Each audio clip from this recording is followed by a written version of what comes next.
Hello everyone, how you doing? Hope you're doing well. My name is Crown and today I'm gonna read you around 4 stories. I hope you like them and please feel free to let me know what you think about them in the comments below. Let's go! I just purchased a corner house in a nice neighborhood. Most of these houses don't have any kind of fencing and it looks like one huge park like sitting in the backyards. The few that have fences are on the far side away from me. My house backs up to the side of a neighbor's house and this house has a sunroom on their second floor which overlooks my backyard. My backyard is tiny compared to the regular backyard because it's just a side piece of land between the two houses since I have a square lot with my house in the center versus the other houses with rectangular lots and their houses towards the front of their lot.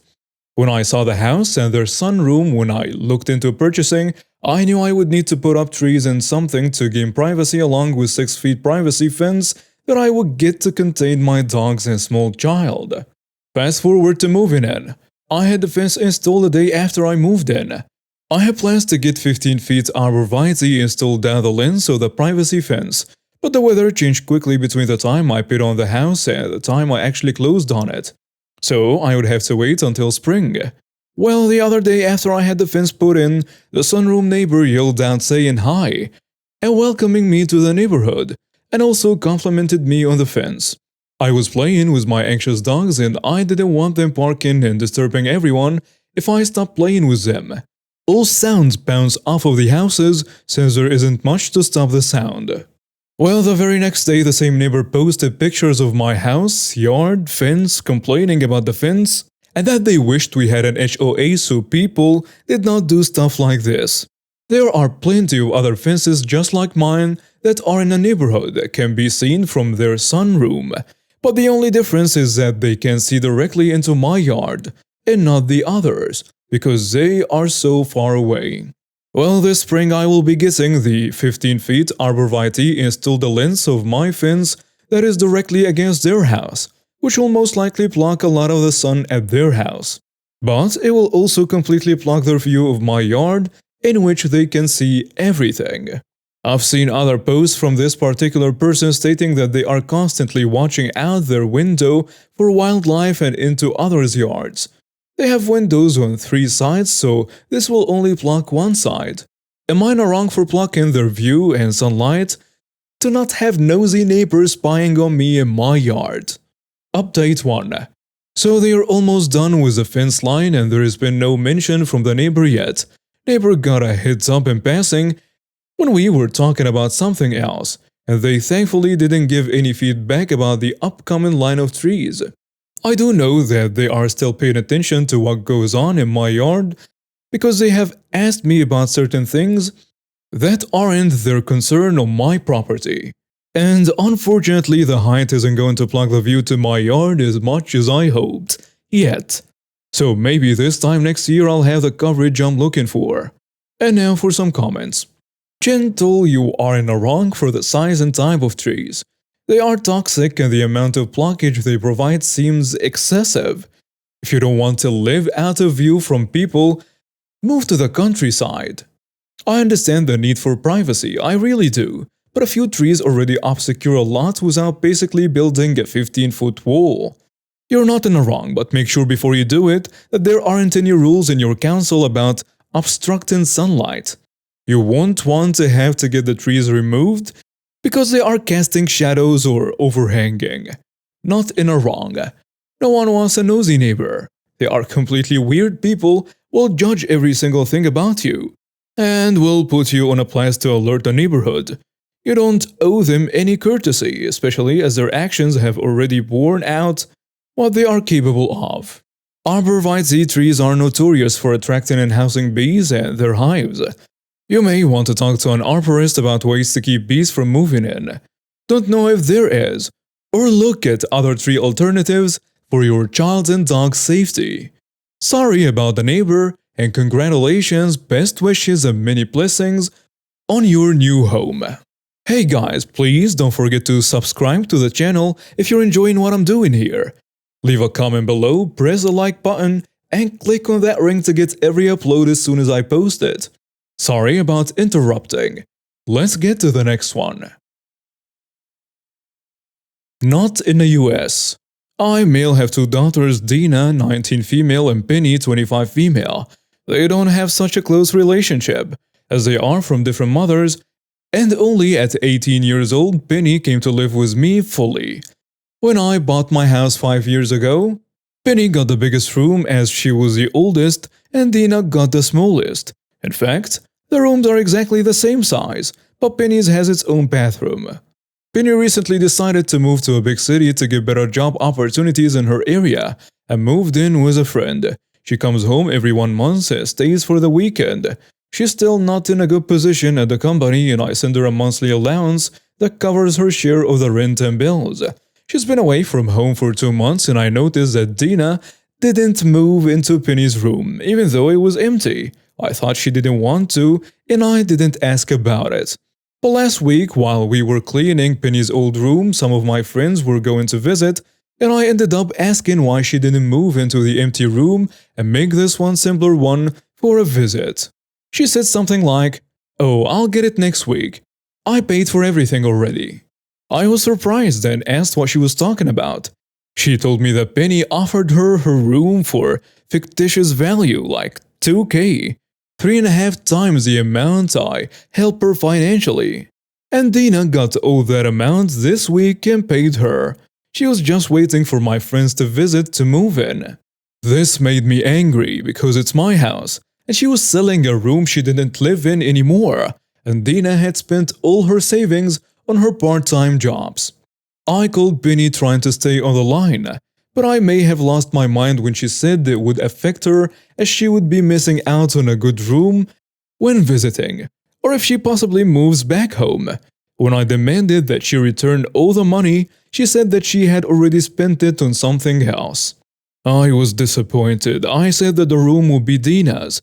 As she had manipulated her sister, said I was fine with it, I was more than okay to not continue helping financially, as she had received $2,000 in hands, and she would not be, well, coming home until she returned the full amount to her sister, and just then I think about helping again. She started to cry, saying that I was being an extremist and that she needed my help because her mother was not in a position to help. Other than that, it was her room and she could do whatever she wanted, and needed money, the main reason why she charged. Well, it even got to my ex calling me a jerk and saying I went too far. So, am I in the wrong here? And now for some comments. Nah, you're not in the wrong. Your little girl is living way beyond her means. I wonder if she even has a job. Something is up that she is scamming so hard. You need to find where she works and do a surprise visit just to see if she equally has a job.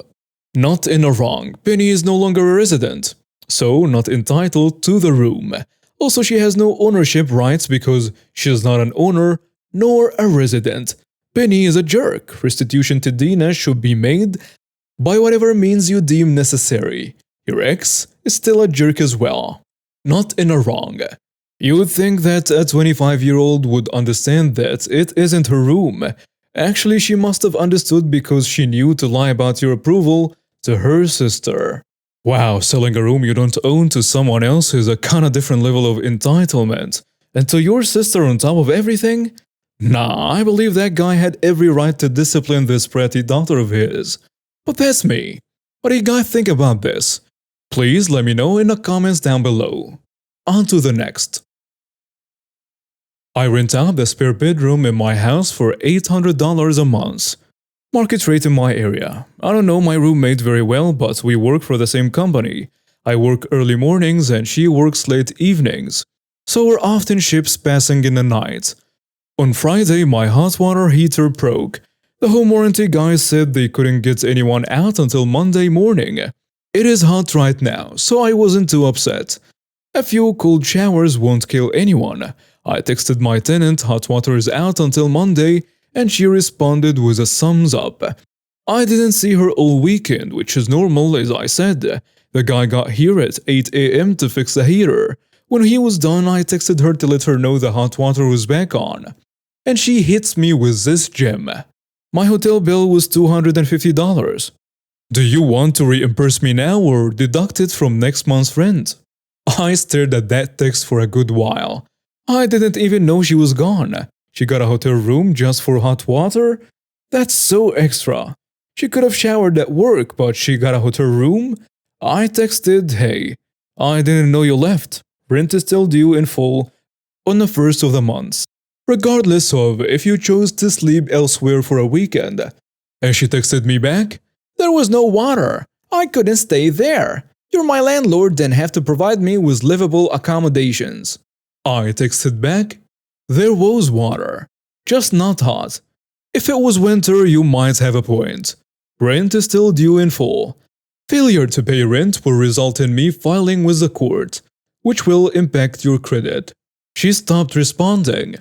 I texted a friend who said I was way too harsh and should have just countered with a $50 discount for those 2 days or something. Which, sure, if she'd asked for a $50 reduction, that would have been reasonable. But I'm not paying for her hotel, and the audacity of her to ask me pisses me off. But I know jumping to talking about filing for 30 days was a bit dramatic. Was I in the wrong? And now for some comments. Not having hot water is what's called a habitability violation. In my state, the landlord would owe the tenant a discount in the form of a pro-rated rent. In your case, that would come to a little bit above $26 per day. The water heater was out of commission, assuming a 30-day month. Everybody sucks. You need to learn your responsibility as a landlord. She needs to talk to you before expecting reimbursement for a hotel. You both need to learn to communicate. Everybody sucks. You don't mind a cold shower, that's fine. But you suck for assuming your tenant feels the same way. She sucks for being passive-aggressive about the $250. Both of you need to communicate better and compromise.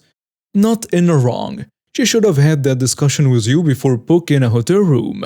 Though you should check what your responsibilities are as a landlord in your area. I live with 2 other roommates in a 3-bedroom apartment. When we first moved in, they both had no kitchen things, including spices, utensils, pots, plates, cups, and so on. I love cooking and food, so I already had everything needed for a kitchen. At first, I was completely okay with sharing everything, and they wouldn't need to buy double of things and take up storage with the exception of washing their dishes after use or buying things they use up completely. It slowly started to creep up that they took forever cleaning dishes, and eventually it took me working back-to-back doubles that I was the only one cleaning the kitchen. I don't think I'm being unreasonable. Clean dishes at least a day within, wipe down the countertops or stove, and put away dishes when it's dry. The kitchen was a mess. It was my last straw when I found out one of my roommates burnt my pots and hid it from me. I understand mistakes happen, but I don't like how they hid it from me. I flipped out and took my stuff to hide them in my room. Leaving them with nothing to cook with no notice. My roommate is now calling me an entitled spoiled witch.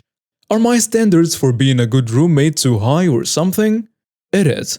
Yes, I have told them many times to clean up after themselves and gave them many chances. It wasn't the first time they ruined my things. They left my wooden spoons and cutting boards soaked in water, leaving mold. And I gave them a warning. The pot was my last straw. And just to rant more, they also don't warn us.